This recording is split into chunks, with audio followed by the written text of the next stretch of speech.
Okay, We're good. so this is the November 15th, 2022 meeting of the Bristol Planning Commission. Calling the meeting to order at 7:01.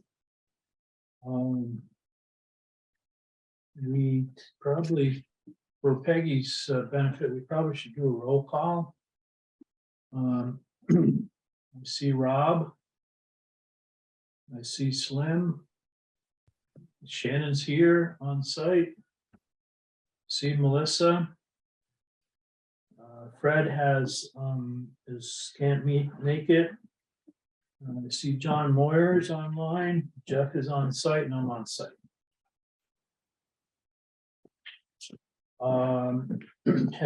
So the next item, the first item is to review the agenda for addition, removal, adjustment of any items. Once again, I will suggest we move administrative matters to come in after item 3. Since we have Adam here and we don't need to waste his time with that. Also, underneath administrative matters, item D, discussion of miscellaneous correspondence. There's a couple additional items that will touch upon tonight that they came about yesterday and today. So I believe, and those are the changes I see on the agenda. Does anybody else see any changes or want to make changes? Okay, so we're set. So we will skip to item 3, which is continuing business of the bylaw modernization grant with Addison County Regional Planning, and Adam's here to guide us through that. Great. Good evening. Thank you for having me again. Happy to be back here. Our last couple of meetings, we have kind of gone over our parameters, right? We've defined what the Planning Commission does and our roles and responsibilities with other boards and the zoning administrator. We've talked a little bit about implementing things. And I hope I gave you a roadmap as to where we were going as far as amendments to your zoning regulations. And tonight we really start in earnest with those amendments. So just again, I would say, to reiterate our charge, it's really to evaluate Bristol zoning and specifically districts within the Bristol Village planning area. So the area that you have specified as the village planning area within your town plan, for potential changes that would improve the opportunity to build new housing. So while we're going to look at just the districts within the village planning area, there are other places in your zoning regs that affect basically everywhere that might also help us develop new. Are you pulling up the map, Chris? Do you want the whole map or just the village planning map? It depends on how familiar your members are. So let's why don't you pull up the whole one and we'll look at the town of Bristol, and then we can go right to the back to share it with the gang online. Okay. Okay, thank you. So town of Bristol and all your zoning districts, your village planning area is basically right in the center around the village. So you can see Chris's cursor is circling it. That's the area that we are primarily going to deal with once we get into zone specific matters. But there are things in your definition and other things that we can think about that will also improve other areas in your whole town. So if you want to just focus in on the village planning area, thanks, Chris. So your village planning area is a little funny in that basically almost every single zoning district that you have in town, there's a portion of in your village planning area. We're primarily going to focus on your village business district, which is in purple, and it's outlined by your designated downtown, which has a purple outline on it. We'll focus on the ROC district.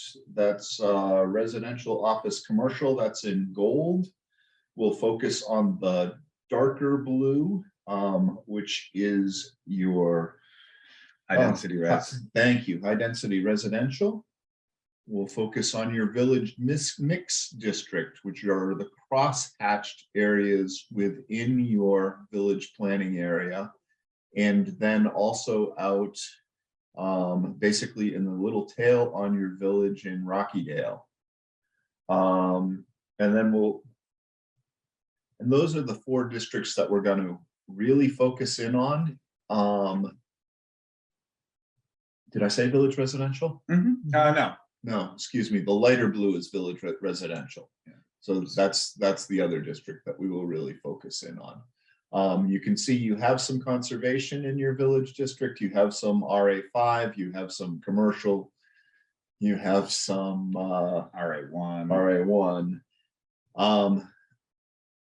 If you want to think about, you could think about changing densities on those districts, but for the purposes of are going forward in your village district, I think I'm really going to focus in on the other 5 districts that we've talked about. Okay, but before we get to districts, I want to talk about things, some definitions and some regulations. So first, I want to talk about multifamily housing. And again, our charge is, what are some things we can do within your zoning regulations or subdivision regulations that will improve the opportunity to build new housing in Bristol. Okay, and we spent a good amount of time last meeting talking about the need for housing, and specifically the need for smaller housing.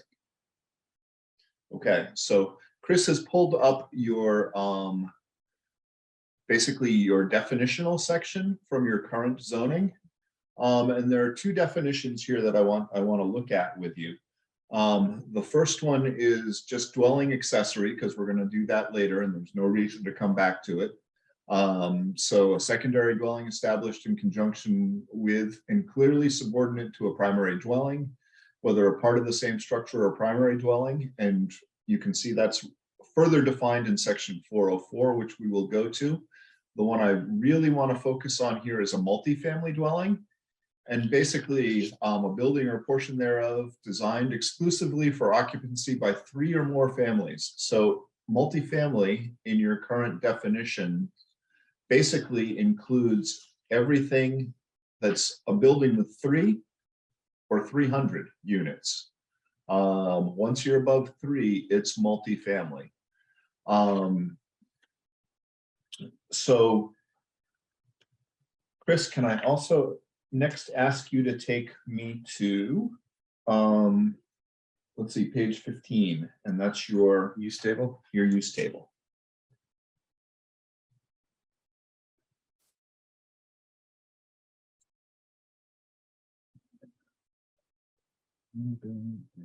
I assume that's the section you want. That's the section I want. I want the housing section.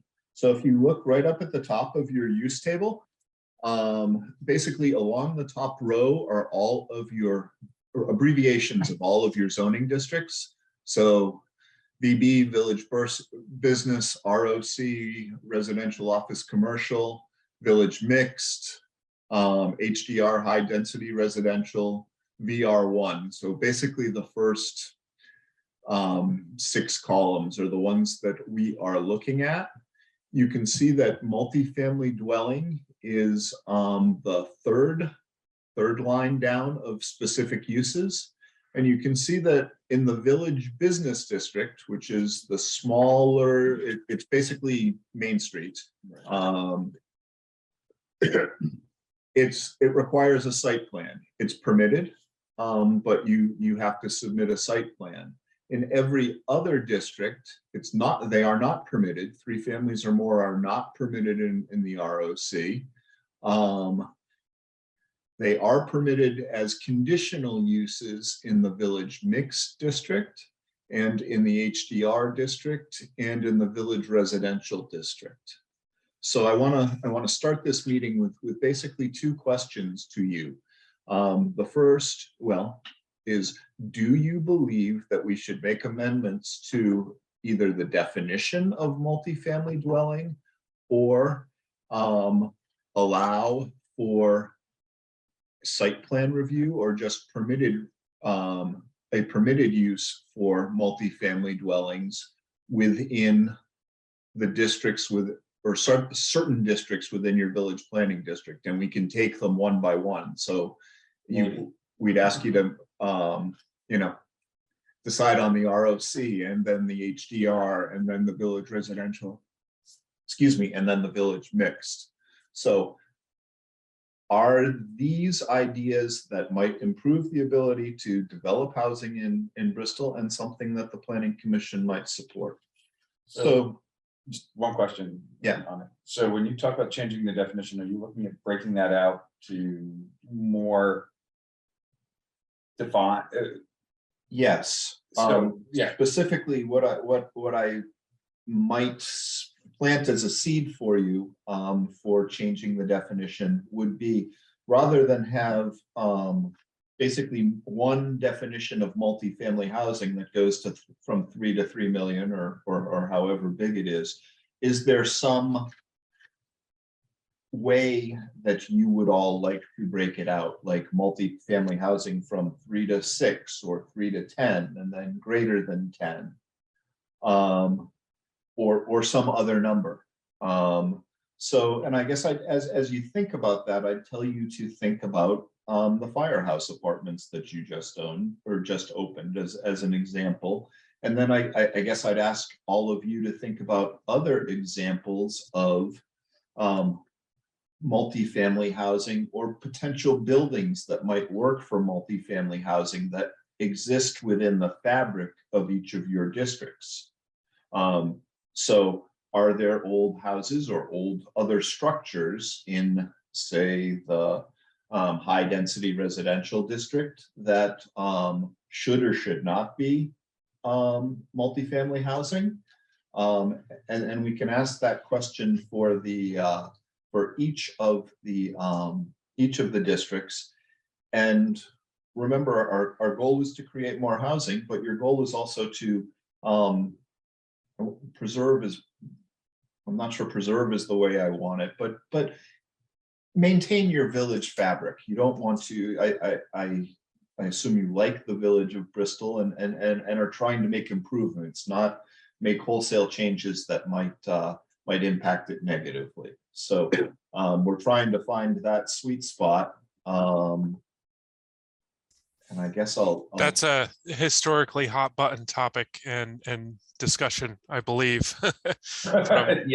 from my short time here even. So there's a lot of mixed feelings on that one because of, like you mentioned, the character or fabric or however you want to term it of the village and the potential changes that would bring.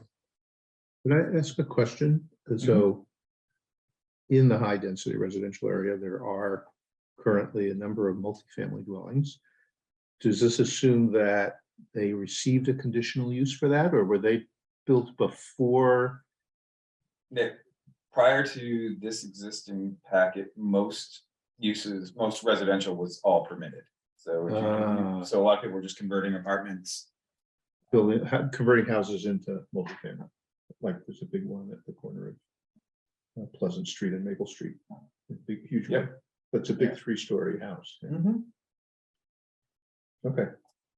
I mean, the one issue that we've run into just historically with multifamilies, we've tried to, as some folks have come in to try to look at wastewater and parking on small lots. There's not enough dirt for both. So those are just some limitations as we think this through.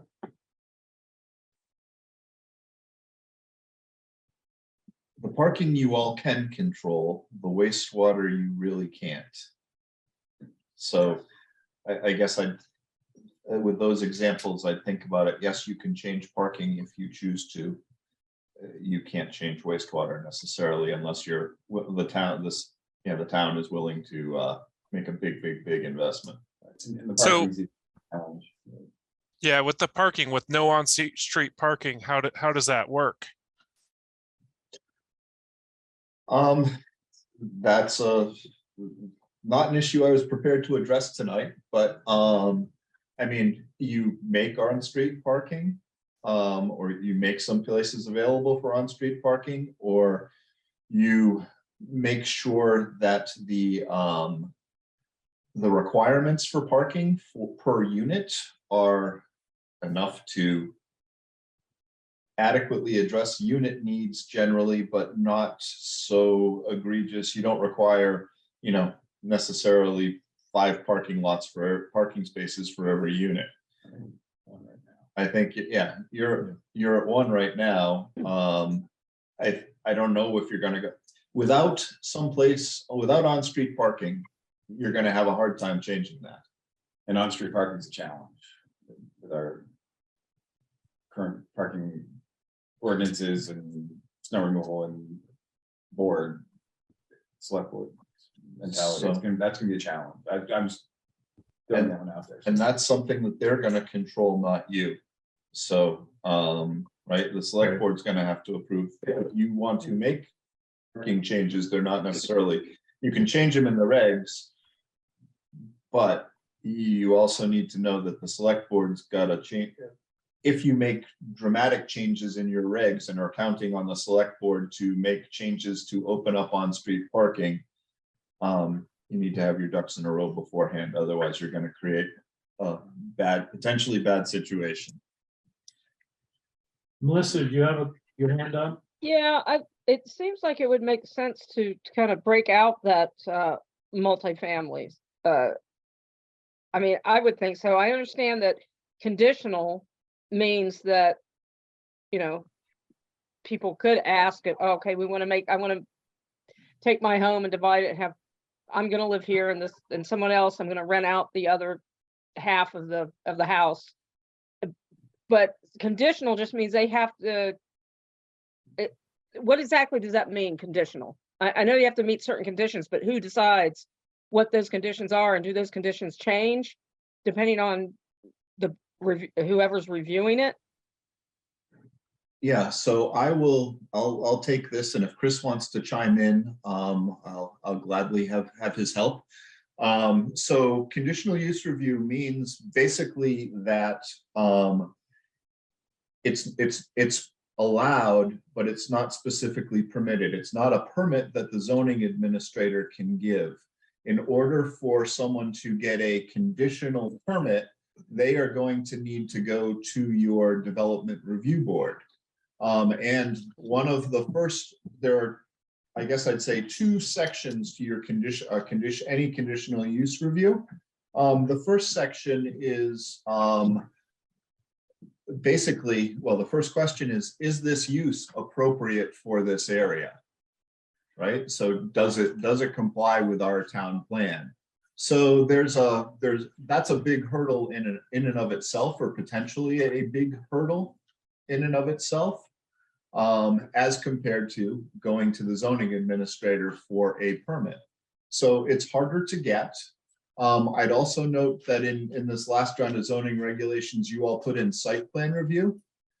I would tell you that conditional use review is, one, is it appropriate for this area? And there are some big conditions. Once you decide it's appropriate, then you kind of move on to the equivalent of site plan review. So site plan review looks at on-site items. It looks at things like lighting and signage and parking and things of that area, that nature. Conditional use review look at the appropriateness of the use for the area that it's going into. So it's a significantly higher threshold. Anything you want to add to that, Chris? I mean, to me, one of the big differences too is that conditional site plan is a permitted use that we're making sure that it fits, that the parking and lighting are good. Conditional use is not guaranteed. The board could, in theory, deny a conditional use outright if it doesn't meet criteria. So that's the other part. There is criteria that they follow. Some of it is got some conjecture, but that is the theory behind conditional use. Right. But the site plan is kind of conditional too, right? It has to conform to the, whatever the zoning laws are at that, zoning rules are at that time. So the way I'd say that to you, Melissa, is that, and Chris just said it, site plan, the use is permitted, but we want to look at your plans for parking, Right. and we want to look at your Right. plans for lighting and things of that nature. Where conditional use is, the first question is this appropriate in this area? Which is a much different question, right? It's Right, one thing to right. say, yep, that use is permitted here, and we're gonna look at your parking lot to make sure it conforms with our regs. And another thing to say, well, I don't know whether that use is appropriate or not. Right, right. So So if one we- of the ways you could make housing easier if you chose to, would be to move from a conditional use to either a site plan or just a permitted in specific districts. Right. And that's, And that would be easier, that would be easier to do, or something we would decide to do if we want to allow 3 family dwellings in one structure. So that would mean we should break it out. You know what I'm saying? You break it out to whatever, use a 2-family, multifamily, maybe 2-family, 3-family, or 4-family. And make those, the site permit. You know so what I'm saying? for, yeah, But so for the That's what you were district, asking at the beginning, right? Do we want to break it down? you're absolutely right, Melissa. And I would say that your instinct is good as well, in that it may be easier for people to change something from conditional to site plan if they know that it's a multifamily unit with 6 units or 3 units versus a Right. multifamily unit with 50 or 100 or Right, 20 right. or whatever that number might be. Yeah. Which might be different in the high density in that of the village, but it might be different of what we would want to allow farther out. You might farther out, you might Yes. a 6 family, like a small apartment block or something like that, but you wouldn't want that in the village, in the high density area. So, When I think about site plan versus conditional, I mean, site plan sort of, it's assumed that it's allowable as long as it fits the standards that are set for right, that district. Conditional, it may not be allowed unless certain conditions are considered and attached and adhered to by the applicant. Something is sort of assumed almost not to be if there are no conditions. So then there's hearing process to consider and perhaps attach conditions under which that could be done. And further beyond that, I would say, it seems like the 3 or more line is a good one. And I'd be reluctant, depending on what the level was, to make a lower level of review for multifamily dwellings, larger than, I don't know, a certain size. If you look at the process that went on for the Firehouse affordable housing development, it actually, went pretty well. And that was a conditional use, I believe, and they had to go through a pretty elaborate process, but it made sure that the public had a chance to have input, and the town did too, and it resulted in a good thing. So yeah, I wouldn't want to say anything 9 or less units would just be site plan or just Yeah. permitted. I think at a certain point, at least within the village planning area, that over a certain size, I don't know if that's 3 or more or 4 or more, but whatever, something in that neighborhood, probably for me, would require a conditional use yeah. review. Well, that's what I meant. Break that, 3 seems kind of low to me. If somebody, some of these big houses, you could have 4 apartments in them, and they're still maintain the look of, of the village, of the homes.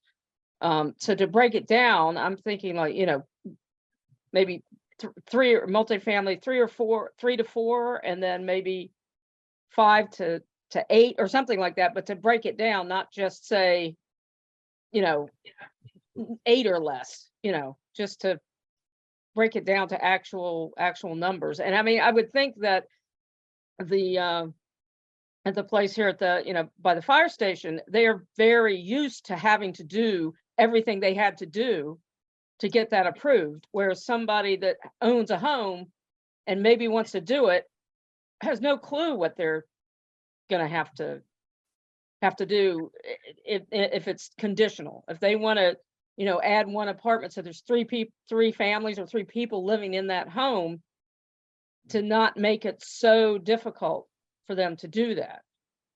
If they meet the other requirements of parking and water uses and all that is considered under site planning anyway.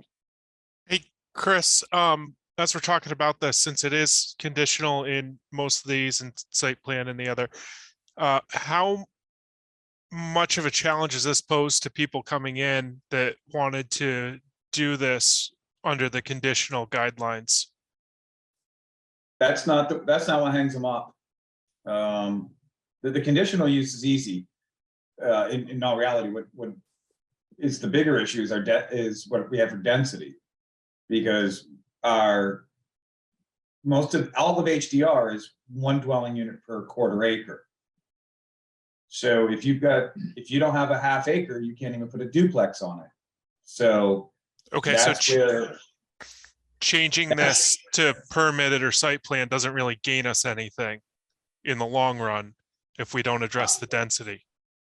not like HDR is the tough one, because there's such small lots already that converting those over. So I think there's a way to be creative to resolve that. I mean, we're not the first community to come up with this issue, because I think if we could figure out a way to possibly adjust density for multifamily versus single, I don't know how that's done.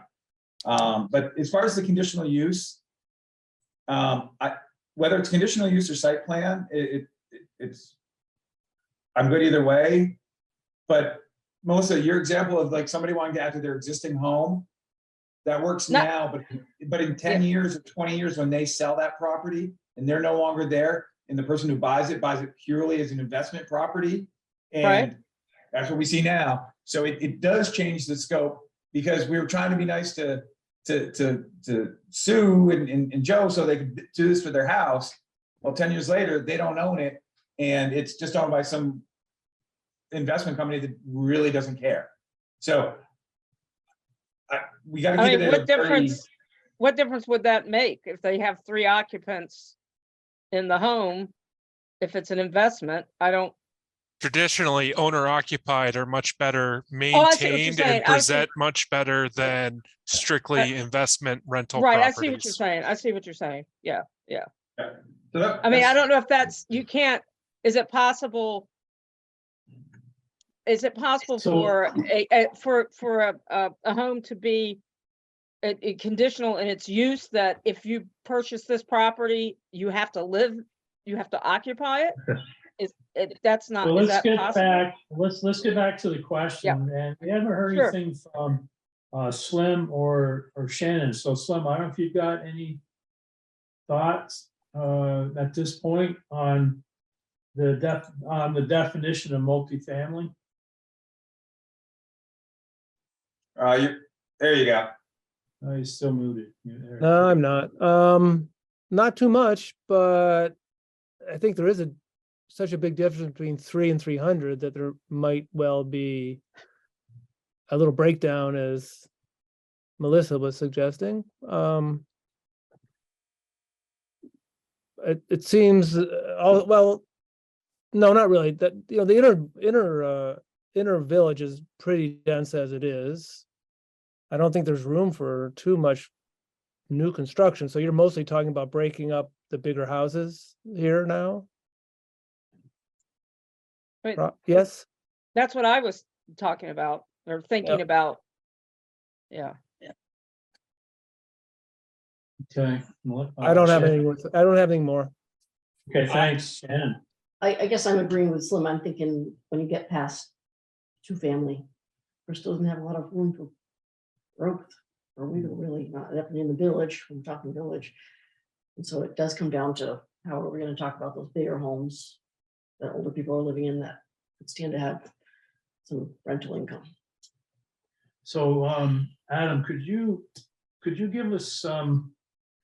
I don't know if this might put you on the spot, but in other areas That's what like, I'm here for. let's pick on Middlebury or Virgins. I mean, they must have considered this question as well. Yep, and they have allowed bigger multifamily units. So if you think of Armory Lane in Virgins, there are a few, condo type developments down in Middlebury. There are a few elderly developments down in Middlebury, where they have allowed more density. And they have allowed larger multifamily dwellings. So if you go in the Marble Works, there's a big one in there, just next to Shaw's. So there are places within both of those, the town of Middlebury and the city of Virgins, where they've allowed larger multifamily dwelling units. And do they have a stepped multifamily definition or? I don't know that off the top of my head. I believe they did it with density. I believe there are places where they are subject to site plan review, but not conditional review, but I don't know. I don't know what their definitions of multifamily are in Virgins or Middlebury. And all of those were all new construction type, or Most of them. yeah, I mean, Yeah. the Marble Works is an anomaly. We don't have a Marble Works type building. Yeah, but I'm thinking of Middlebury, since you raised it, there's that conversion that was just done at that intersection of Seminary Street and Washington Street, where that school was turned into 6 apartments. Yes. And there's also where the old Vermont Family Federal Credit Union used to be on Washington Street, and that was turned into 4 or 5, maybe 6 apartments. We're supposed to. And I would say as well, the school is a new one. But the VFCU conversion, it's not an owner occupied, but it's very well kept. So I'm very leery of generalizations that, owner occupied buildings are going to be better kept than landlord owned buildings. Oh, I can show you both. Yeah, I know. I can walk sides. around town and see plenty of, examples of both. So I think that the generalization, that's sort of policy by anecdote. And that's what I was actually trying to get when I was talking about, was it just a multifamily is a multifamily. I don't care who's in it or how we're dealing with it, treat it as a 3 families is 3 family. Yeah. So I guess the other caveat with Virgins and Middlebury is they have municipal sewer, which we do not have, which may or may not allow those types of development that they've done. It certainly makes it a lot easier. Right? It certainly makes it a lot easier. I mean, I look at like firehouse apartments. I mean, I think they burned up close to an acre of land just for wastewater. And then another acre for the business park. I mean, so wastewater challenge eats up. You are correct. So I guess what's their pleasure here? Do we want to entertain changing this definition? Do we want some more research, or do we want to just leave it the way it is, or something else? I'd like to propose that I think the 3 or more line there is quite appropriate for Bristol. Anybody that's 20 or 10 or 50, it's all going to have to go through that process, which it should, to get close conditional review. And I don't see rationale to change that. I don't see a strong reason to change to 3 or more. It seems like it's suiting us well. And I'm hesitant to create a sort of another layer of review that's somewhere between Another. oh, site plan and conditional, just based on the number of units, when 3 or more kind of covers it. Like, I've been through the process to do a 4-family dwelling, and Yeah. I should have answered all the questions that were asked of me, and I did in the conditional use review, because 4 units on a site in the village is something that the neighbors ought to think about, and the town ought to think about. And I was, pleased to go through that process. And it just seems like it's something we could leave as a 3 or more, and call it a day on that question. Any other thoughts? Well, Is that- I'm not- How much, is the conditional process that you go through is, it seems like it's easier. It would be easier for someone who owns properties and this is what they do, as opposed to someone just wanting to do this with their home. Is that, do they have a resource, or does the town provide a resource to think help them that's- through that? You know what I'm saying? That's not germane to the conversation. Right, no, So let's talk about, okay, I think it is, but if nobody else does, then.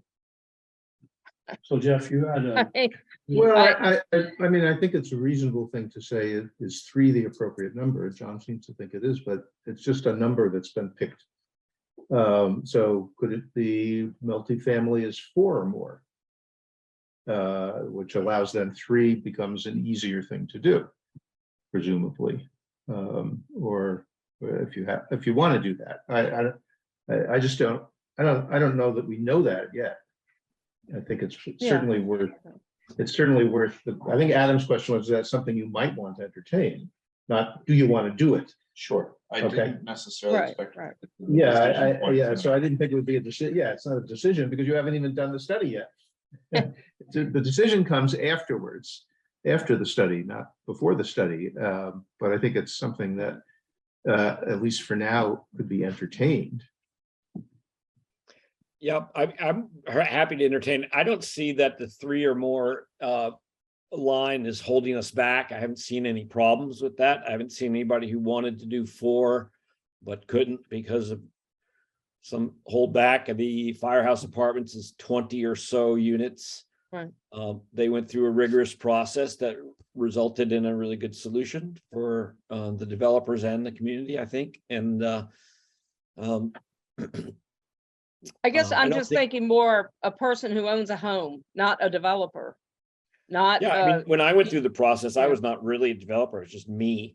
And right, if you open up the bylaws and go through, it offers line by line guidance. okay, How much parking do you have, or how much do you need? Various other things about lighting and that sort of thing. And it's, I just sat down and wrote answers line by line as they popped up. It's not that complex. If you do get into the realm of 10 or 15 units, then you're probably talking about a professional developer, and they have the resources that's not, to do that. yeah. I'm talking 3 or 4. I'm not talking splitting out the multifamily into like 10 different, levels. so Jeff, if you were to bring your concept along a little bit, if you were to change that to 4 or more, then all of a sudden the 3 unit would fall where? Well, that would be another discussion. Would it be a site plan, or would it be permitted? That's a second part of the discussion, if you wanted to change it. I don't think we're ready to make any decisions on that yet, but that's really the. So let me bring you a couple examples of splits potentially that you all can take a look at. And I guess I'd have this question for you, Chris, and it's, I'm going to move us a little bit in the discussion. I'll bring examples of splits and mixed units that might make sense in towns around Vermont similar to Bristol. Yeah. Same population, similar densities, that type of thing. Moving on then to site plan versus conditional versus permitted. I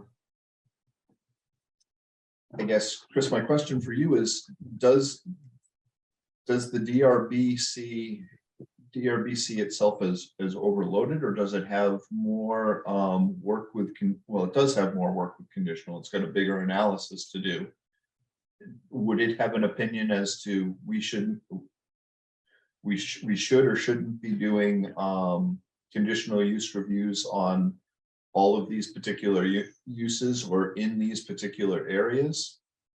I mean, our DRB is not overworked. Okay. They've got a lot of, I don't think John, it's been what, 3 months since y'all have met. It's the site, some conditional uses coming in there, it's a half an hour discussion and it's done. And some are 4 meetings because scope and scale carry on draw the meeting out sometimes.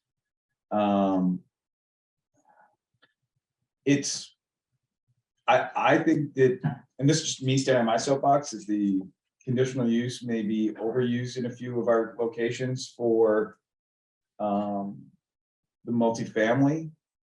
If we were able to tier it out, if you could get it to like even a 1, 2, and 3, and then 4 and above, that 3 could fall almost site plan across the board.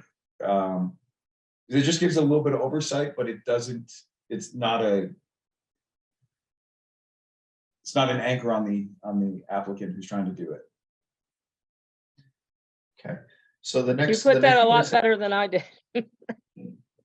That's why he gets the big bucks. Yeah,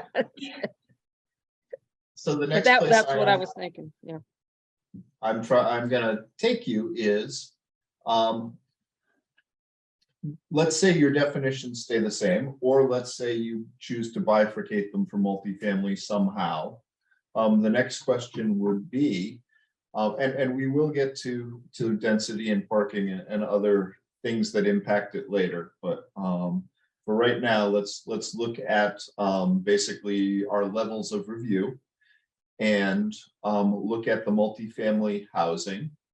And basically the question then becomes, are there districts, zoning districts, where site plan permitted, or conditional are more appropriate for multiple family housings? And I'm gonna open up the floor again to that question. I would say that anywhere in any district, if somebody's proposing 50 homes, it should be a conditional use, no matter where that is. So then we can work that down, 40, 30, 20, where is that line? I don't know, but you know, inside the village planning area, which is the current and future village, you know, anything that's going to be 3 or 4 or more ought to be conditionally reviewed, because that's the densest area. That's the area where it's going to have impact or potential impact, you know, in terms of light and traffic and circulation, views, and the other categories of impact or potential impact. So to me, I wish I had a better sense of why we were asked the question. It seems like it asking, do we want 3 or more, is like we're looking for a solution. It's a problem looking for a solution, or it's a solution looking for a problem. I haven't seen that we're chafing up against 3 anywhere. I haven't seen that developers are coming in saying, well, I'm not going to do this development because it's only 3. Is there anything like that? Is there any pressure on us to change from the current definition? So our charge when we took on this grant was, are there changes that we can make to Bristol's unified development regulations that will make it easier to develop housing? The presumption, I guess, that I'm making here is that it's easier to just get a permit from Chris than it is to go through site plan review, and it's easier to go through just site plan review than it is to basically go through a conditional use review. So it assumes that there is some time, money to be saved, and therefore more incentive for housing if you choose to make some of these changes. I can tell you, at Firehouse, the reason you have duplexes is in front is, for example, because multifamily dwellings are not permitted in your ROC district. So the most that's permitted in that district along Main Street, and I know this has been a flashpoint before as well, are basically duplexes. Multifamily units are not permitted there. And then there's a question of, again, whether it's conditional or site plan. The Firehouse would tell you that they reduced their density and redesigned that project to make sure that they could fit within the ROC district, or the portion of that project that fell within the ROC district. Elise gave me one other example of a place where she'd like to see a multifamily, but and I think it's in your high density residential. No, it's in a place where there's. I'm gonna have to look at my notes. But she did give me a couple other examples of some big houses, big spaces in Bristol that should have or should be allowed to be multifamily, but were only allowed to be basically 2-family dwellings. So at least probably one of them that she threw out was the old Living Well building. Probably, yeah. I know that they had their sights on that and were very upset that they couldn't do it. Yep. So Elise is the executive director of Addison County Community Trust. That was one of the proponents of the Firehouse building, but just so you all know. Yeah, so they wanted to convert, they looked at Living Well as converting that into some sort of home housing option. And it's in the HDR, and the density is what stopped it, not the conditional use. Because it's on a Tiny property.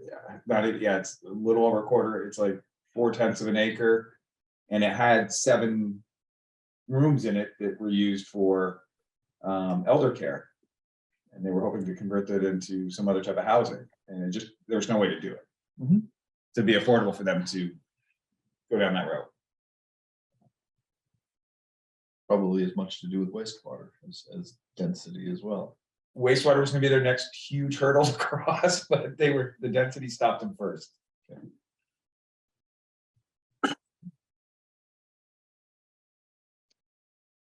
Yeah, I would just think that within the confines of the current village, and as we imagine it, the future village, that is the village planning area, like if somebody's taking, like, let's say a village lot, like even a large village lot where one of the larger homes might have a whole acre. There's still several of those, I think, in the village, or the better part of an acre.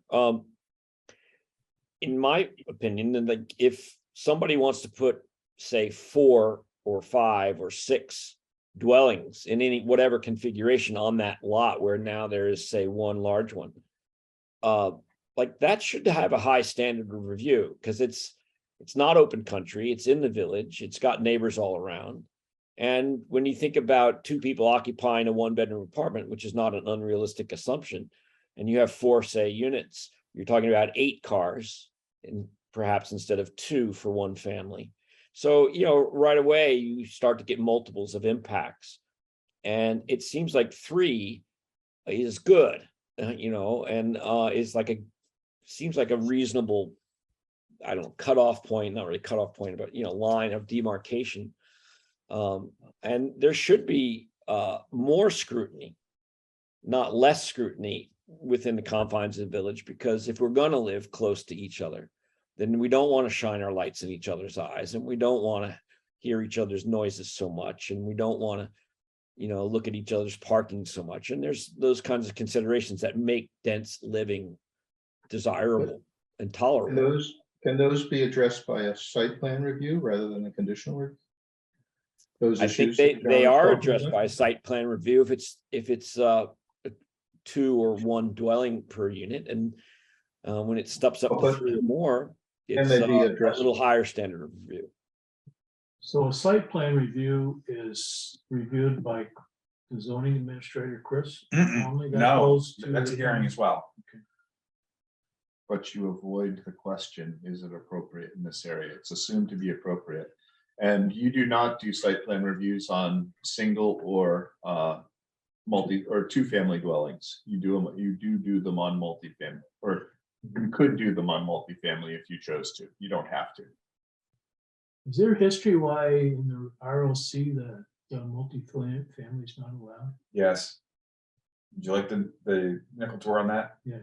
There was a concern that the entryway into town where we have some large homes would be converted from single family homes into multifamily. Those that had, Yeah, okay, I know where you're going there. and they didn't want to see West Street and East Street turned into, I kid you not, they said it over and over and over, Court Street in Middlebury. Where it loses that feel. It's a different, those two, when it goes from single family to even duplex, it changes the dynamic. That was the concept back then. Okay. And one person who can explain it in detail is Bill. So we're back to the question, is the by right site plan conditional use reasonable, or is it worth something we need to look at changing? Is that what I understand? Yeah, the that's, question is? and it would be per district, right? It might be appropriate to change it in one district. It might not be appropriate to change it in another. So we've heard from John, and a little bit from Jeff. Does anybody else forming opinions as the discussion goes along? Slim? Yeah, the only thing that crossed my mind is that even in our village planning area, there's such a difference between the central village, which I completely agree with John, anything of any size should be very, very closely watched. They all should be closely watched, of course, but when you, let's say, get out to Plank Road or something, there seems like there is already this type of construction there. That seems like just seems like a different place entirely, compared to the central village part that has its character, and that character, I don't think it's not fair or right to change that character too much in pursuit of a higher density. Because this is what people bought their homes for, and this is how they're living there. So yeah, there's just within Bristol itself, there's very different areas. Like as we know, but that's what I think. That's what I'm thinking. That downtown is dense and needs to be protected, and some of the outer areas would be much more suitable to a larger multifamily structure. That's all. Rob? I think that conditional is appropriate for that level because of the impacts to the surrounding areas, and as we move forward with this. Okay, Shannon? I agree with Rob and John on this. It's, I think, the three for this area, for the village. And Melissa, did we, oh, I'm sorry, are you all? Yeah. Just trying to be specific. I mean, for the village. Sorry. Melissa, did you comment or not? Yeah, a lot. What do you Okay, mean? yeah. I mean, Okay, no, I just, I'm still, I mean, to change it to 2-family, 3-family, multifamily. I don't know. Maybe it's, I'm not seeing what you're seeing with that. I mean, I'm not talking about building apartment buildings in the main village. That's not what I'm talking about at all. I'm talking about converting homes. At some people, as we're going now, may not be able to afford to stay in their home if they don't if they can't bring in some more income. That's, and I would think that site permit for 3 is reasonable. And that 4 and up then becomes conditional. That's, Okay, that's all I'm saying, is that there are a lot of big houses in town that, what's going to happen to them in 10, 15, 20 years. You talk about selling it and somebody buying it as an investment. But, if nobody wants to buy a huge home like that to live in it just themselves, I don't know. Maybe I'm sorry too, because I'm very, very tired right now. I did a lot today, Okay. so maybe I'm not thinking straight. okay. So then Jeff, did you? Well, I think it's worth considering because the goal is to get, more and more flexible housing, but you don't change anything. Now, there are other changes to consider, but I don't think it's something that has to be decided, but I think it's worth something that's worth considering, whether even a change to 3, there's no magic of 2 and 3.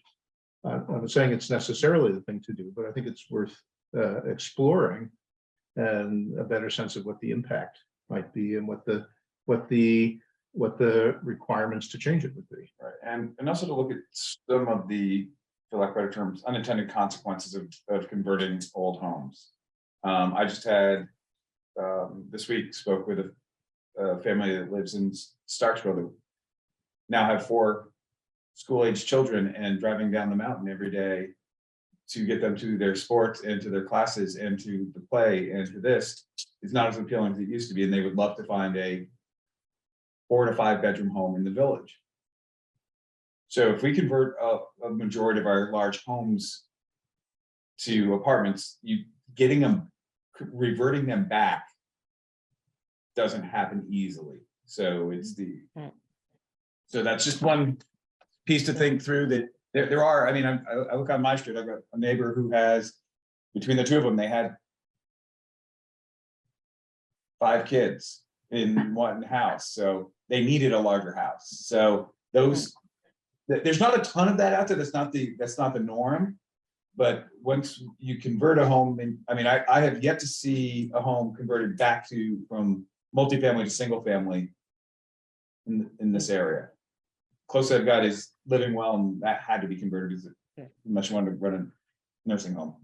Would it be possible within the zoning, or whatever we're going to change the zoning, to limit the number that can be converted per whatever area, street, whatever you want to? You got discrimination when you I start. don't know how many. Well, no, it's just I whoever mean, does we comes don't know along first. how many you know. would be converted. Right. Right. And the market will play a major role in this. So the other thing to think about is there has been an effort to right-size housing to the need, which now is more separated families, older people, older couples, older single people.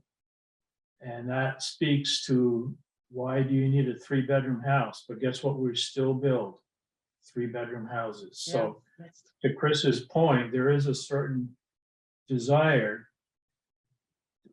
to live in and buy and sell a house that has more than 2 bedrooms in it. So I think that In we practical experience, I know people, this is somewhat anecdotal, but this is something that's happened more than a few times. I mean, banks often won't loan you money to build a house that's less than 2 bedrooms because they see it as in their interest to have a high resale value, and something less than 2 bedrooms historically has not sold as well as something with 3. So that's just one side story. But and I know people who have had to add homes to their 2-bedroom, 2-bathroom home plan, so they had a 3rd bedroom so they could get their bank loan and build anything at all, which is kind of weird thing that's drives that building thing.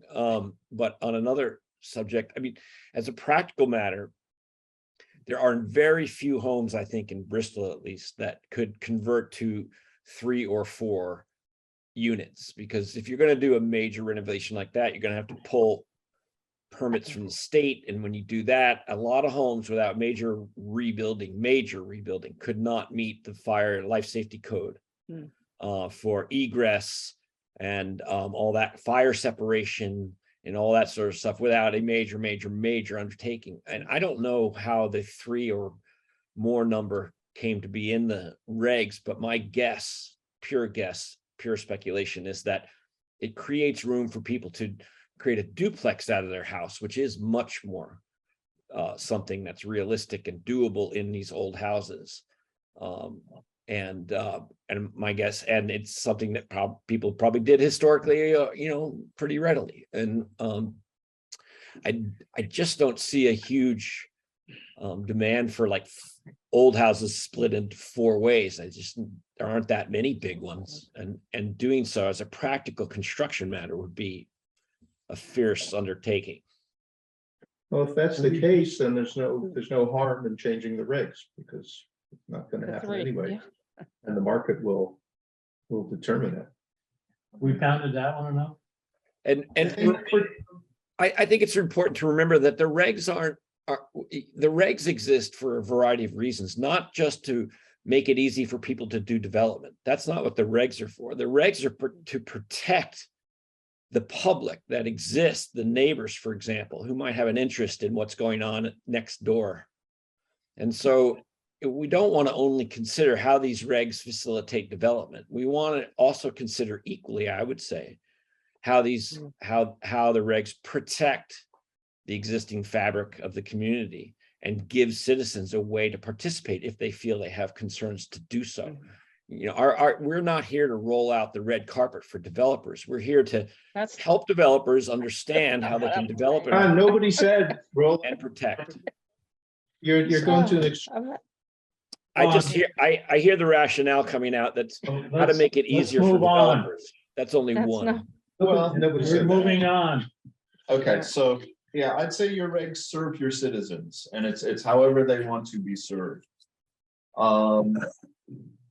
So, but yeah, we will table whether or not we do any of those. It's for later. We'll leave the opportunity open, but we'll table it for now. I'm going to move you on to ADUs. Actually, for a moment, I'm going to just talk about neighborhood development areas, and I'm going to talk about the neighborhood development area at the state program. And then I'll talk about ADUs, accessory dwelling units, excuse me. So,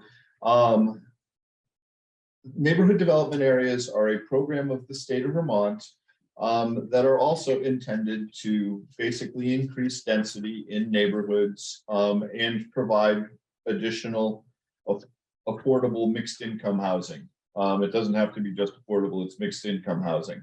So the benefits of a neighborhood development area are, and a neighborhood development area would be around your existing designated downtown. So it would be the neighborhoods where you'd want to put housing within a half mile of your designated downtown, which is basically your main street block. Okay, so it could encompass large parts of your village planning area. The benefits are qualified mixed income projects are exempt from Act 250 regulations. If you qualify for a neighborhood development area, potentially developers could reduce their costs within the neighborhood development area within the village planning area of Bristol by just going through Bristol's regulations and not also needing to go through Act 250. If you don't qualify for an Act 250 exemption, then basically if they're in a neighborhood development area, they would receive a 50% discount on application fees to Act 250, which can be sizable if it's a big development. It depends on the scale. Agency and natural resource fees for wastewater review are capped at $50 for projects with sewer allocation. They're exempt from land gains taxes.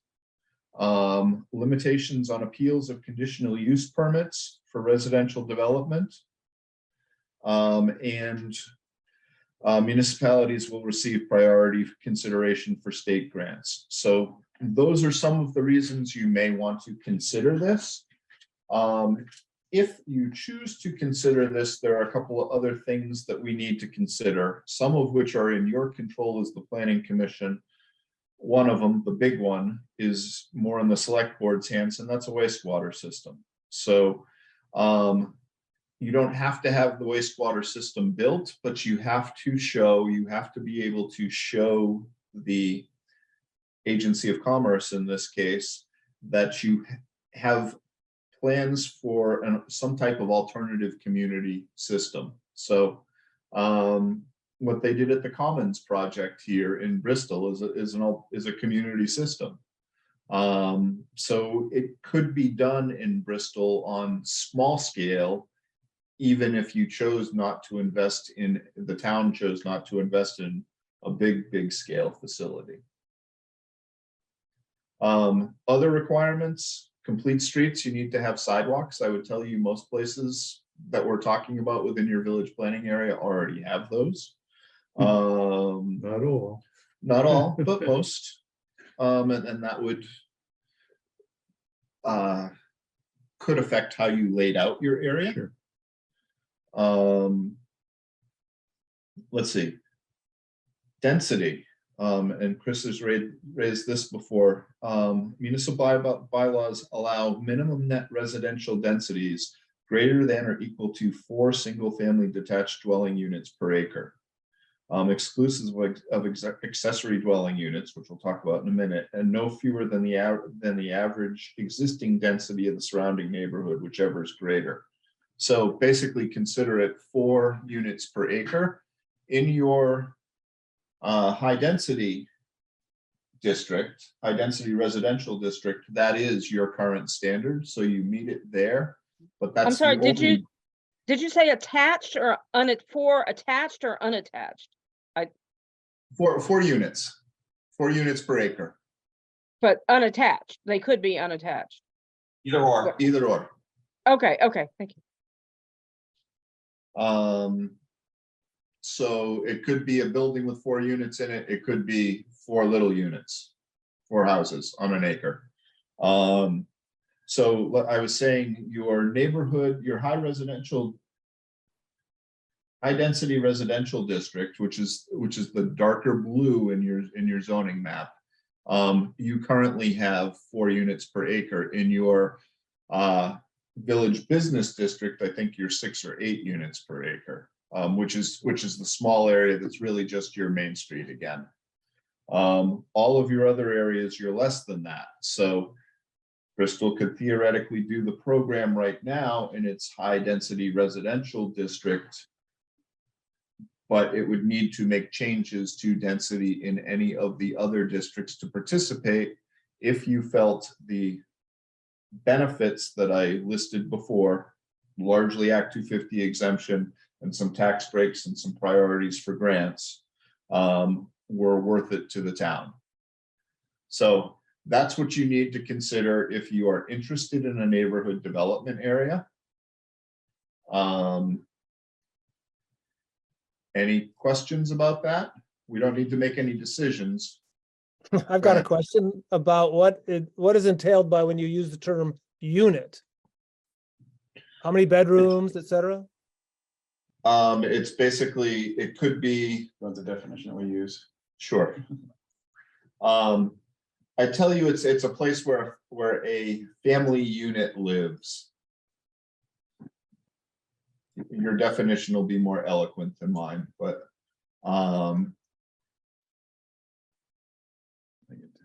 There it is. so dwelling unit, Chris just pulled up. These guys. I'll be there. Yes, I can. There. Dwelling unit, building or part thereof used for living quarters for one family. The term dwelling unit, single family dwelling unit, 2-family dwelling, or multifamily dwelling shall not include a boarding house. So it's basically living quarters for one family. That's how you define a dwelling unit. So think separate apartments or think separate homes.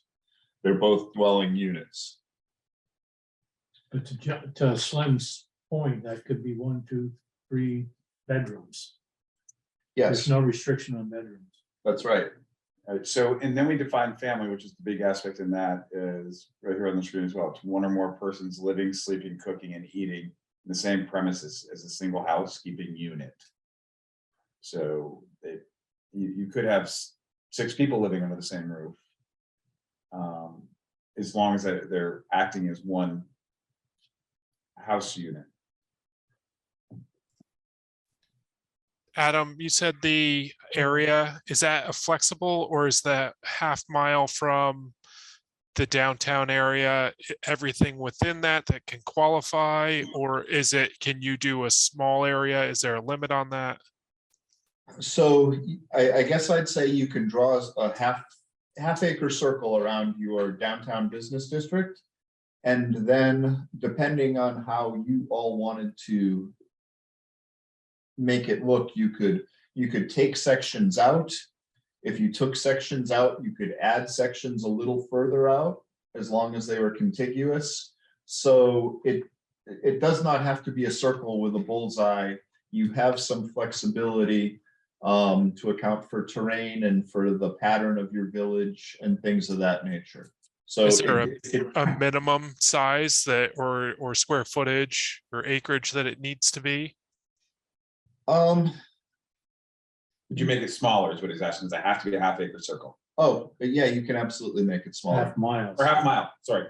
That was your question, right, Rob? Could you? Yes. Yep. Thank you. But a half mile is swinging arc around downtown. But Half mile is not that big.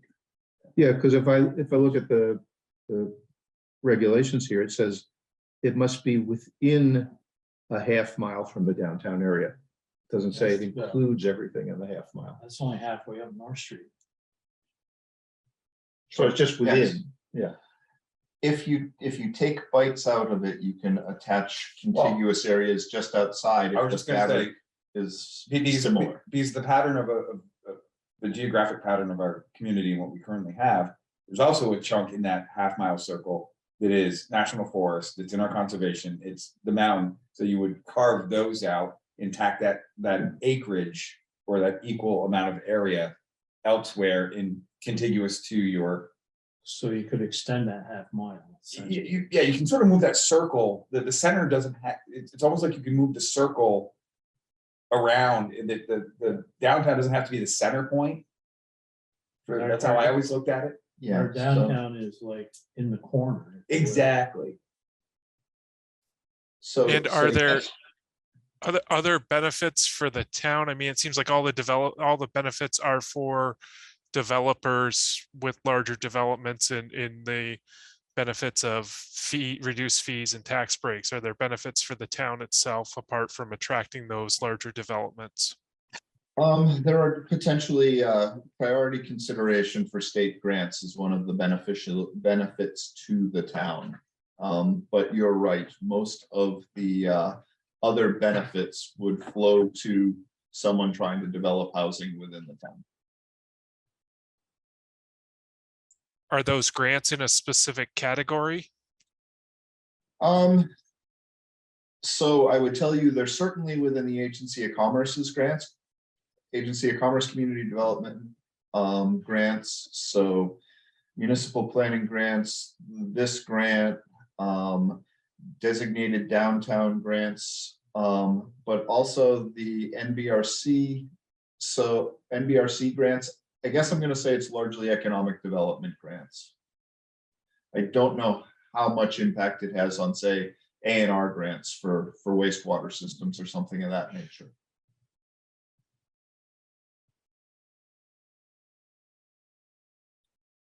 Any other questions?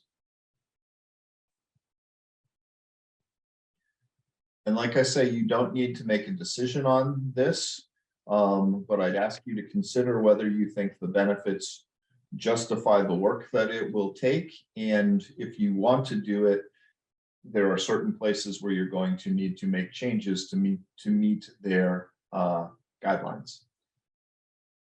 If I recall, to consider this, not to do it, but to consider it as a requirement of our grant.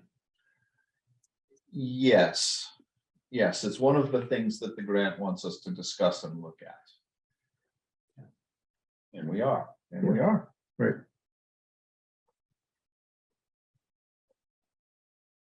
Okay. Kevin, I'm a little over time. Okay. I had ADUs on the, maybe I introduce them and then let you be, or how would you like me to So, proceed? Anybody short for time, hard stops or anything? Okay, let's Okay, get an overview. let's give you a quick overview of accessory dwelling units. So You wanna Chris, adapt? I do. You have section 404 on page 51 of your zoning regulation covers Oh, the yeah. town of Bristol's accessory dwelling units. I'm not sure that there's going to be a lot that you can do with your regulations. You are already probably a little more permissive than the statute requires. So Vermont statute, in particular, Title 24, 4412, Section 4412, required provisions and prohibited effects. So notwithstanding any existing bylaw, the following land development provisions shall apply in every municipality. And one of those is basically that except for flood hazard and fluvial erosion hazard area bylaws, no bylaw shall have the effect of excluding as a permitted use one accessory dwelling unit that is located within or pertinent to a single family dwelling on an owner occupied lot. A bylaw may require a single family dwelling with an accessory dwelling unit to be subject to the same review, dimensional or other controls as required for a single family dwelling. Without an accessory dwelling unit, an accessory dwelling unit means a distinct unit that is clearly subordinate to the single family dwelling and has facilities or provisions for independent living, including sleeping, food preparation, sanitation, provided there is compliance with any of the following. The property's got to have sufficient wastewater capacity. You all don't control that. The unit does not exceed 30% of the total habitable floor area of the single family dwelling or 900 square feet, whichever is greater. You all chose to go to 1,000 square feet. But nothing in subdivision 1E, which is the one that I just read you of this section, shall be construed to prohibit a bylaw that is less restrictive of accessory dwelling units. And it doesn't restrict short-term rentals. So that's basically the statutory provision. From that statutory provision, the last time we looked at your bylaws, we created this section on accessory dwelling units. You can see it largely follows the statute, but is a little more permissive in some places. You allow the owner of the unit to be either in the accessory dwelling unit, i.e. if you get old and want to downsize, you could rent out the bigger part of your house and move into the apartment. You allowed a little greater habitable floor area up to 1,000 feet versus 900, which is the floor in the statute. The only spot that we're a little more restrictive is where we call it that it can only be a one bedroom. That's not in statute anymore. That I thought. You know, you're Because you say a one bedroom apartment, yeah. And they rewrote it, they removed that. I just have notes what they're into in Moncton today. Did it used to be less restrictive on that? This verbiage that's in ours was almost the statute almost cut and pasted at the time. When they rewrote Does it, the statute say one bedroom? It used Efficiency to, or it one used to, bedroom? they just changed it, what, a year and a half Yeah. ago? yes. So that's a gray area for me right now.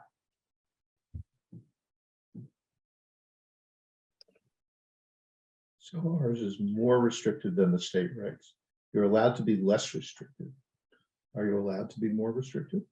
Well, the What? state regs are silent as to whether or not, how many units it has. Right, So in this particular case, you chose, well, the old you haven't made a change since when the statute changed, you did not necessarily update We this didn't, part because of we the didn't bylaw, have to, because we were already exceeding the standard.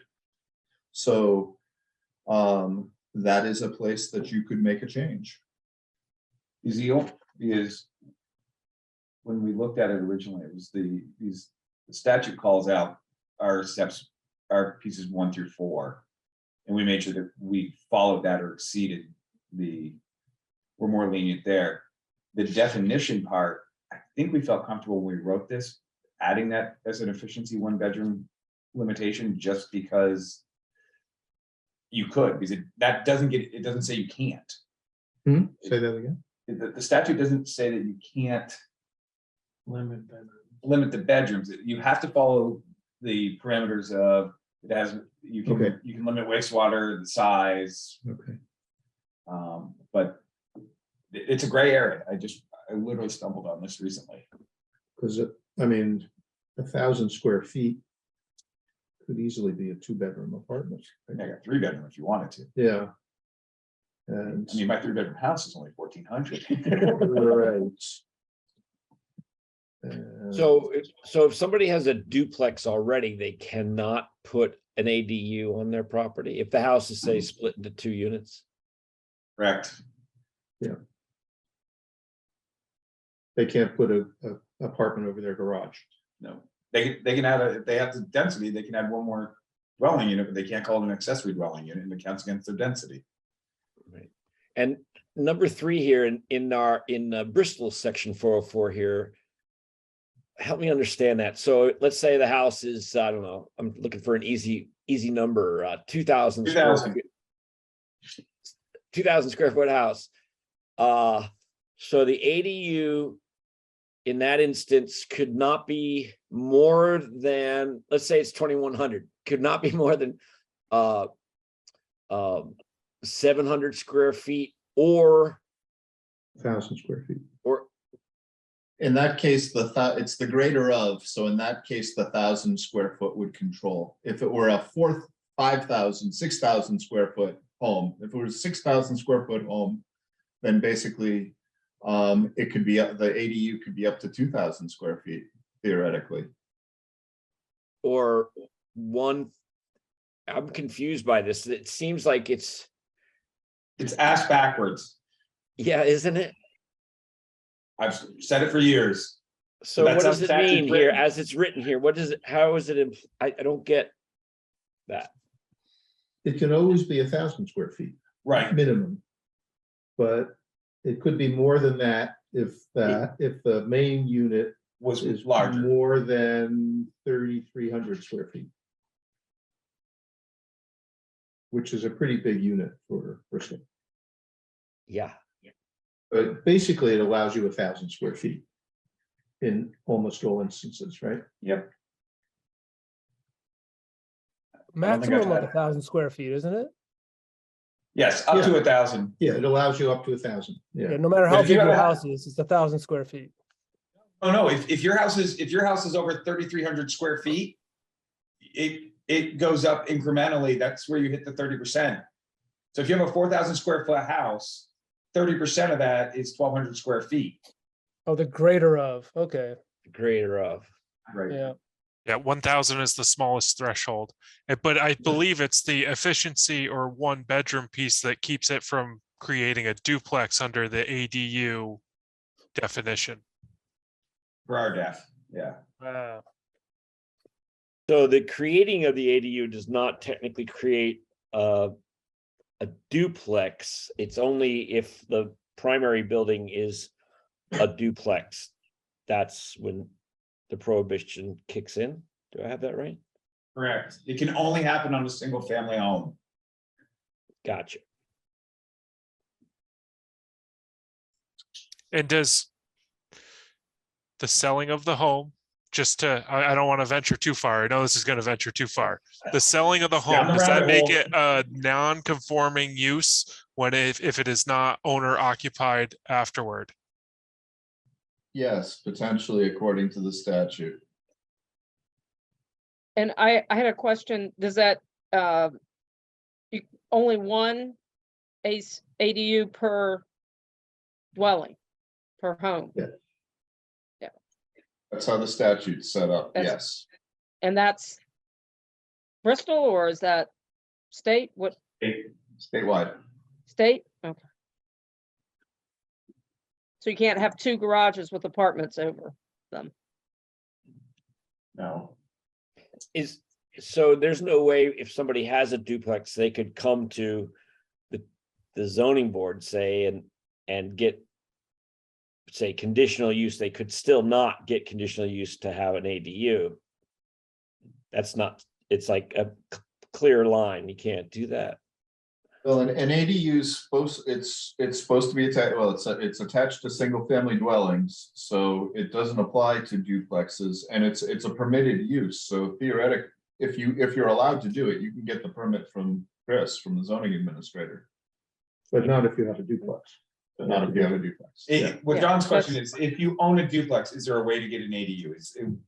I don't think there is an easy, I don't think it would happen. Not under your current regs, Which follow the state statute, right? which But follow that's the the state statute. So that's a 3-unit development. Well, and that's just it. I mean, this is my thing with this. I would rather have us, instead of focus on ADUs, I know the state's focused on these.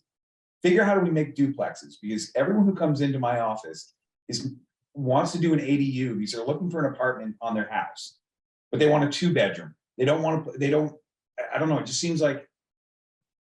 Fix it so that we just call apartments apartments, stop with the ADU exception. It doesn't count towards density is the only advantage to doing this. And then you have to play by all these other rules. So let's just make it so that you can do a small apartment on your house and not have to go through this, and we just call it an apartment. It's just my soapbox. I've been, Kevin knows I'm irritable about this one today. I call where I live an apartment, not an ADU, so. There are definitely people looking to use the ADUs to get around. Oh, hell, yeah. It's the number one use. It's no longer being used for people to set up so that their parents can age in place, or that their kids can have a live in their house in their own domicile. That's not the number one use. The number one use is people are looking for rental revenue, hands down. But that's neither good nor bad. That's just a fact. That's just a right? fact. Yeah. Yeah, but That's that's just a fact. providing more help. Let's just make it so that they can create an apartment, But and the issue is they want to do it that way because they can't they don't have the Why? density. They don't have the density to do it. do it the other way. So there's no density restriction on the ADU. It doesn't count toward No. it doesn't count toward the density.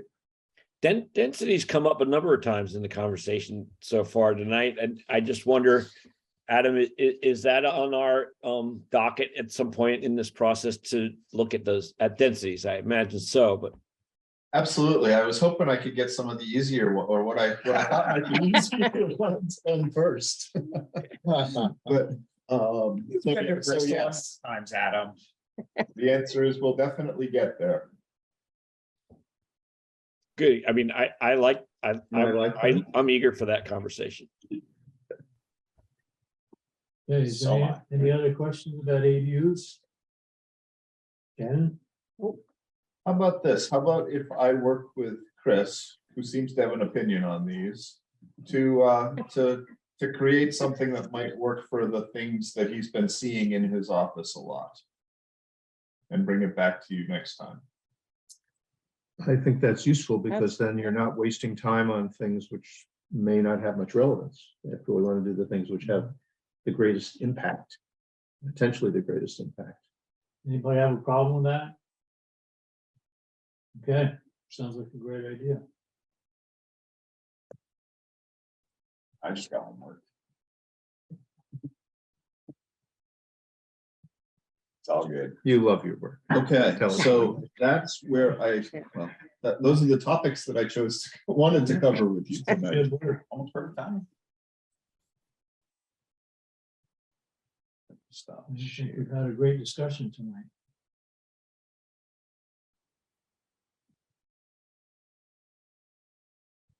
Okay, so when is your next meeting?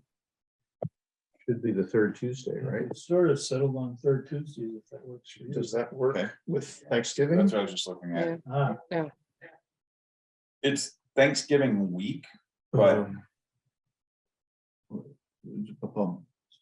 Okay, it's a Tuesday before. It's the Tuesday, the 22nd, right? Is that Oh, right? wait a minute.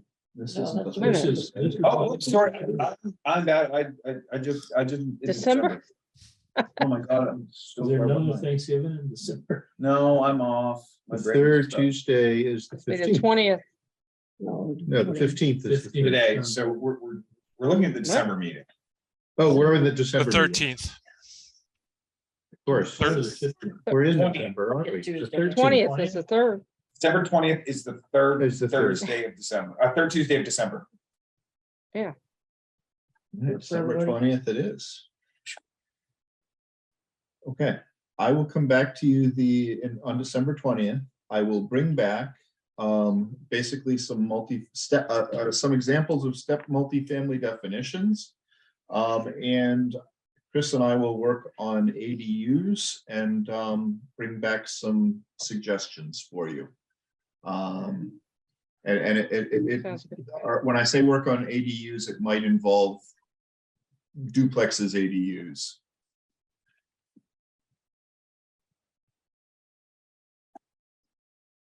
Then we will try and move into the districts themselves. And that's where we start talking about density. Nice. Are there other Sounds good. classifications, Adam, that aren't used in our regs apart from duplex or ADU as far as dwelling units that I know it's adding more into the mix, but would a different classification help things? The only thing that I can think of is a tier, and whether it's one tier or two tiers of multifamily, that might be helpful. Otherwise, I don't think any other tier would be helpful. I didn't know if there was like an apartment classification as opposed to multifamily or something like that, you know. Okay. No, we may also, but I may wade into mobile home parks briefly with you. Yep. And we'll see how that goes. So that's kind of your other classification. You can't discriminate against them, but most of your existing mobile home parks, they're grandfathered, otherwise they don't meet your densities in most places. Which means nobody builds new mobile home parks. So I don't know whether Bristol has any desire for that or not, but we will wade into that next time too. Great, Okay, Thank you. thank you all. Thanks, Adam. Thanks. I'll see you in a month. Yay.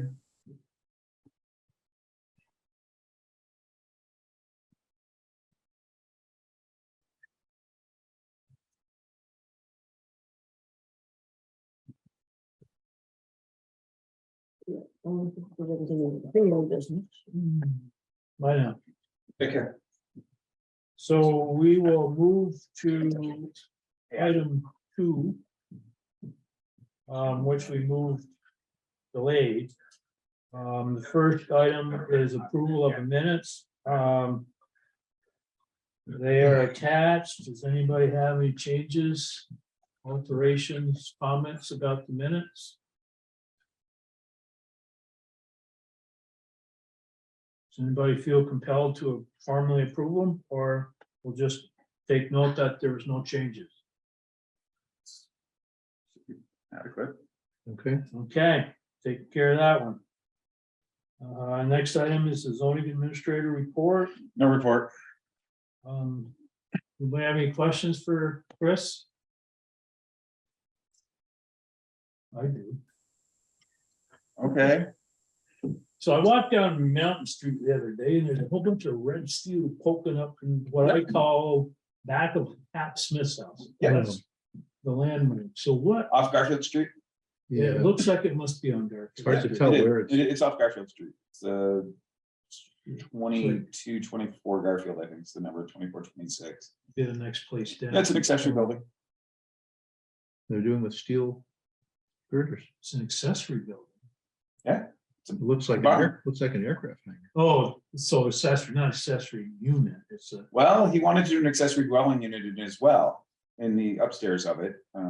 But the front building is a duplex, so he's holding off on that at this point. so in this time. is just a barn or Yeah. garage. or It's a whatever. 2-story garage. big. You chose steel. It's kind of. Well, more cost effective. Okay, enough of that. Let's gossip. Any other questions for Chris? Next item is ARPA Funding Advisory Committee update. So Rob. that's moving forward. We are in the process of narrowing down and working on putting together a package to put forth to the town for final input before it goes to the select board in its final form, which is only a couple months away in March, I believe. Okay. Any questions for Rob? Okay. So that brings us to item D, miscellaneous correspondence. Since the last meeting, I received, and most of this stuff was sent out and is attached to the minutes or the agenda. Received from AARP a list of free publications. You're certainly welcome to pursue that if you like. Received an inquiry about how revising these bylaws that we're discussing today might allow an individual to put in an ADU where they have a duplex right now, I believe. So that was germane to our conversation. It'll be ongoing, I'm sure. I apologize for not communicating this out, but I did engage with Myron Howell of the Addison Independent, did a interview with her. And the article was published, I think, in last week's edition. There is a link, if you didn't see the article, there is a link that hopefully will get you there if you need it or want to see it. I thought it was a great article, Kevin, but you did a good job. Oh, thank you. Yeah, it was, of all the things I've been doing lately, it was a positive thing. There you go. Yeah, she talked to Adam a little bit, and I also indicated to her that, you know, other surrounding towns, primarily Lincoln, was pursuing a grant as well. So I think she talked to Katie and Lincoln a little bit too. So it was, yeah, it was pretty rounded. The article seemed to me to be both accurate and positive, which is a good hit. The town received a grant for diversity, equity, and inclusion. The acronym is DEI, which Valerie and Porter Knight are working on. And I did include the grant summary as well as some description here and the chair notes. There is an ongoing process to look at current websites, procedures, that sort of thing, that are written documents as to any sort of, in most of it's unintended, but any sort of bias that may be in them. There will be a certain amount of training that is required of all employees and recommended for all individuals that serve on boards, probably in the spring. There is a process that they're developing to provide a checklist, a gate. Porter referred to it as a speed bump that would be used to check against any sort of activity, particularly like documents and procedures and bylaws that like we're working on, to assure that there's inclusivity and that there is not any unintended equity issues in that. We've been identified as a group that, particularly with this bylaw effort, as a group that would be a good beta operations. So tentatively, Porter will be here in our January meeting to kind of give us a little bit more background and kind of lay out what the expectations are. We'll kick the tires with whatever her concept is, see if it works, it doesn't work, that type of thing. And then there's a final part of it where there's a review with the select board to of the recommendations and see what needs to be implemented or has been implemented. I've talked to Adam a little bit about it. He was nervous that it would add complexity to the efforts that we're going through right now. I'm trying to stay positive and thinking that we shouldn't get hung up with, we shouldn't be looking at a process that's going to hang up the work of this board or other boards trying to develop procedures. So it'll be interesting to see how that plays out. There are two recent conversations. One was a telephone conversation I had, which I did shoot out maybe yesterday with an individual that was concerned about an Act 250 permit that's in process in the Notch. It seemed that they were mostly trying to understand the process. They had some concerns, but it didn't sound like they were concerns that it would cause the permit or the permit process to take a different direction. So I sent that out to you, and then there is a continuing activities with flood resilience hazard planning that I got an email from Valerie on that today, and I'll send that out. So if anybody's interested in pursuing those, you'll have the information. And I think that's it for miscellaneous correspondence. Does anybody have any questions or comments with regards to that? Crickets, like it. So we have no new business. So I guess the next item would be public comment. Do we have any public comment?